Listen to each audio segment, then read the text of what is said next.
Hello, I'm Dr. Laura Murillo, President and CEO of the Houston Hispanic Chamber of Commerce. It's an honor to have our next guest, a Houstonian who's been doing great work for many years.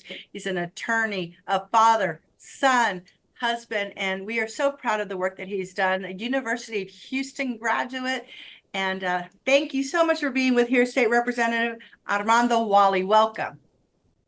Thank you, Dr. Murillo. Appreciate being on with you and allowing us to share our story on your platform, and appreciate all the work that you do in our community on your advocacy and the growth of the Latino business community. Thank you so much. Tell us about the incredible work, especially in your district out in Alding, and something new that you've got in the works. Look, Aldine is sometimes considered a community that people go through to go to somewhere else. We are not a fly-by or fly-through community. We're actually a destination community that I want others in Harris County and Houston to know. Aldine's a great community. It's not an incorporated city, so it's a community just north of the 610 Loop, south of Bush Airport, and Hardy Toll Road cuts the community in half. It's a wonderful community. Some of the new things that are going on is we've built a East Aldine campus complex with our East Aldine Management District office, where we have several anchors of outreach services, from education to public safety, commercial, but one and community outreach with our big partners is Baker Ripley. Baker Ripley is a wonderful organization based in the East End, where you're from, but it's a wonderful community or a wonderful organization that has opened their doors there at the East Aldine Town Center. So that's an anchor community center that offers senior programs, it offers youth programs, but it has an FQAC clinic in partnership with Hope. So that's about a $20 to $30 million facility that we have there. We also have an anchor with Lone Star College in conjunction with Aldine Independent School District. We actually have the School of Public Safety there at the East Aldine Lone Star College campus, and the welding programs. You can get a certification, and Aldine actually has a magnet school called the Rose Avalos P-Tech High School. It's graduating its first class of young people from our community. Those kids will get a diploma, high school diploma, and either a bachelor's an associate's degree, or some credit hours for themselves. Harris County 911 Center is next door. That's also an opportunity for public safety jobs, for folks that need that emergency services type of work. We are right next to Keith Wise Park, which is a 500-acre city park in the county. I was able to obtain $6 million from the Texas Parks and Wildlife Appropriations Act this past session. And so what we're going to do is connect the town center itself ends at the fence line, at the tree line where the park is. And so what we're going to do is go through the park and try to minimize cutting of the trees, but we're going to build some hike and bike trails. We're going to build a nature and a rec center, and we're going to make that just a destination park for the region. And so I know that's a lot to talk about, but those are some of the exciting things that we got going on. We're working with Houston Parks and Precinct 2, Commissioner Garcia's office, and Mayor Whitmire's office, to try to figure out a way to collaborate with the quality of life issues like the parks. But look, we just love this community. It's a wonderful community, and we're excited about the new developments that are coming to fruition. But we have a little hike and bike trail around the lake currently.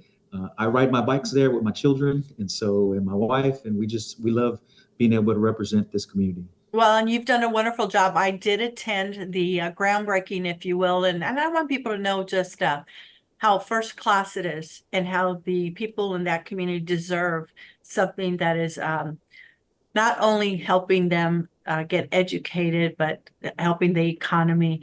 And it's something that they merit and they've earned and deserved. And you've been out there collaborating, right? As you mentioned, it's the city, the state, the county, nonprofits, and others to bring this all to fruition. And it takes a leader like you to get all of these entities together, and it takes money, right? And so we always encourage businesses and those who are doing well to get involved and to find ways to support projects such as these. It does have a lasting impact. But I know your office is doing so much. I see you everywhere advocating. What are some of your priorities? Some of the priorities that we have, look, I'm an elected official. We meet, the legislature is part-time. It's considered part-time. And we meet every odd number of year for 140 days. The governor can call us back, like he did this recent session. After the session ends, he called us back 4 times for special sessions regarding border security and vouchers. The number one priority for me is offering opportunity, uplift for the folks that not just to live in my district, but for the state of Texas, because I am a Texas state representative. Yes, I pledge allegiance and took an oath to the U.S. and state constitutions to represent House District 140, but I get to represent 30 million people in the state of Texas. And one of the most important things that we do as legislators is try to pass laws that benefit our community.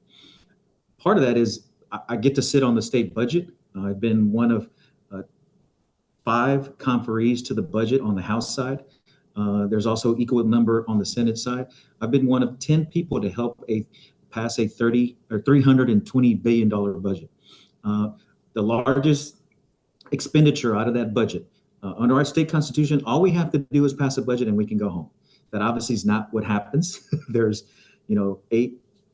7,000 bills that are filed each session. About maybe less than 1,000 of those bills actually become law. Look, we all want to pass important legislation. That's important. You got to respond to your constituents at home. But the one thing we do, and the one thing I get to do, is help pass this budget. 2 of the biggest expenditures for this budget are education, public education. And what I mean by that is K through 12. So there's over 5.5 million children that attend public schools. And then it also includes higher ed. So that can be your community colleges, your junior colleges, but also your 4-year institutions, University of Houston, UT, Go Cougs, obviously, A&M, all those systems, right? North Texas, all the public schools. And so those are the 2 biggest budget drivers, along with healthcare, right? Those are the 2 biggest budget drivers. So kids that need healthcare or access to care, half the children that are born in the state of Texas are paid for by Medicaid. And so we need to make sure that we're getting the dollars that we deserve from a federal perspective. And so I think fully funding public education, that should be our number one priority. Paying teachers, making sure that folks have, students have books, making sure that these students have the technology they need, because we have a lot of communities like yours and mine that don't have access to the internet. And if they have a device, how are they going to get it connected? So that's important. On the healthcare side, I think that we're losing dollars by continuing to reject Medicaid dollars. There's billions and billions of dollars that are going to other states. Now, look, we as federal taxpayers, we've already paid for those dollars. If Mississippi,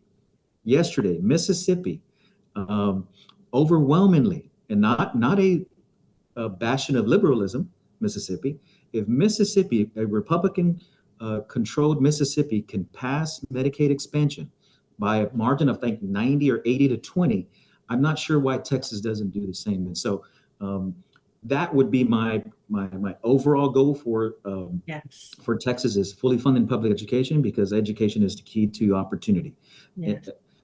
Fully funding, at least access to it, some type of health insurance is equally important. And obviously jobs are always important. Those 2 are always connected. Look, we have infrastructure needs. I don't want to get into the weeds on this, but it's important, right? We have flooding problems in this region. We live along the coast.